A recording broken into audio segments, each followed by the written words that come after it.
জীবন আমাকে যেখানেই নিয়ে যাক না কেন, একই রকম থাকে আমার আকাঙ্ক্ষাগুলি। আমি যেন আমার পায়ের পাতা, আর তারপর আমার গোটা শরীর রেজু রাখতে পারি জলের মধ্যে।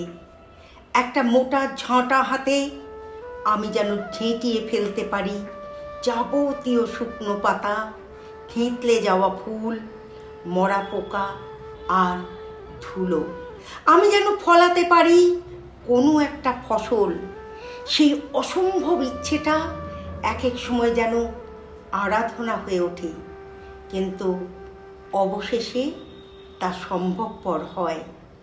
আর এভাবেই আমার বেঁচে থাকা, আমার অস্তিত্বের বাগানে অতি সযত্নে যাকে চাষ করেছি, সেই লতা ভরে গেছে হৃদয় ফুলের সম্ভারে।